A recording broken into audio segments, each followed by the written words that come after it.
All right, you guys. This is a bit sesh about my origin of the name I am no longer using for myself. I was given the biblical name of Rachel. And if you don't know the story of Rachel and Jacob, I will give you, hopefully, a brief rundown. Laban is the father of Rachel and Leah. Jacob is Laban's brother's son, aka the nephew to Laban and the cousin of Rachel and Leah, just so you know. Jacob shows up and finds Rachel, and he's like, wow, you're so beautiful. Hey, I'm your cousin, is essentially what he says. And Rachel goes, oh my God, I gotta go tell Laban. So she goes, tells Laban. Then Jacob shows up, and he's like, you are of my blood. You should marry my daughter. He literally said, you're related, so you should have my daughter. Anyways, Jacob goes, I would love to marry your daughter. And Laban goes, you can have her if you work 7 years for me. Jacob goes, I guess that's fair. And then he works for 7 years to earn Rachel, the love of supposedly his life. And then, after 7 years comes up, they do the whole sexy ritual. And it's, veils and darkness, so you can't see.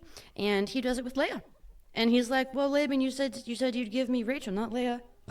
And Laban goes, sorry, gotta give away my eldest daughter first. And you can earn Rachel if you work another 7 years. And so he does. So he has his wife, Leah, works 7 years, and gets now his second wife, Rachel. Hooray! She's a bitch. Hooray! Jacob loved Rachel so much, he worked 14 years for her. That's the moral of the story. Happy ending, right? No. Now that he's got the women, there is no sense of interaction with them. And Rachel and Leah are constantly vying for power over each other by making more babies.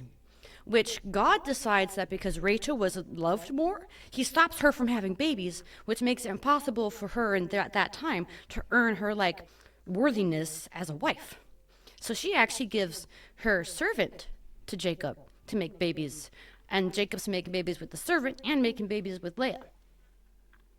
Anyways, the point is... Dude, and people are pissed off about genders in sports. This bitch is literally proposing, these aren't even my kids. Yeah.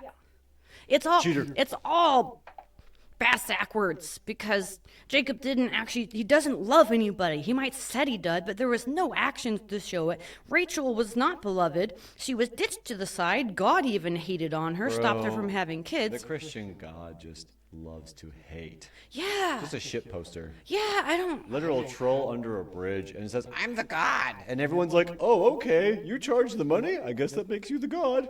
Yeah. So anyways, that story to me just shows how broken everything is, that we're trading women for work, we're marrying our cousins, we're saying that we love people only because they are, quote, beautiful.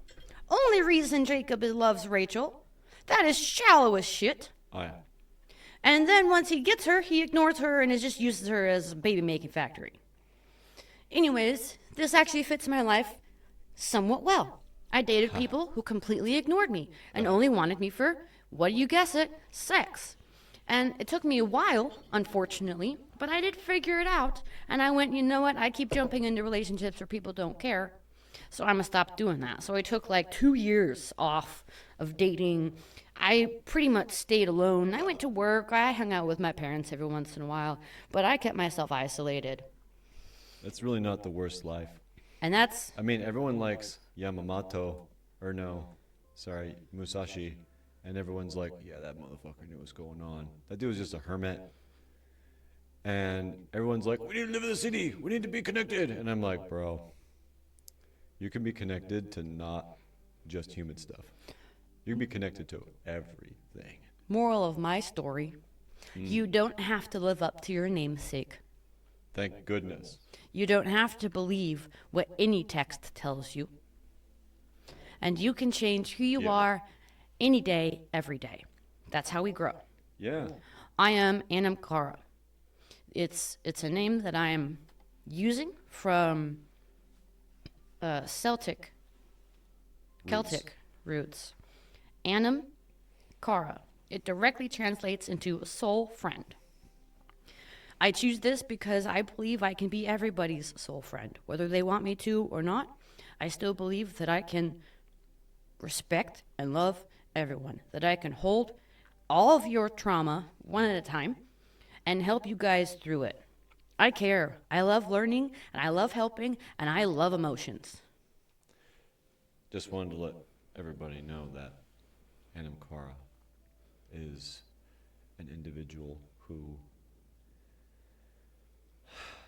I hope you really give the time to, because they're willing to give the time to you. So respect the time, and I'm going to respect yours by quieting myself so Anamkara couldn't take over. I think that pretty much covers it. My namesake is disgusting, despite it saying that it should be about being beloved. It is not true.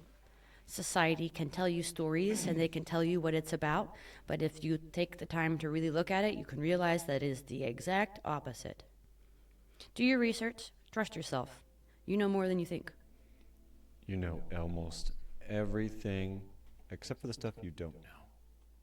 That's a lot.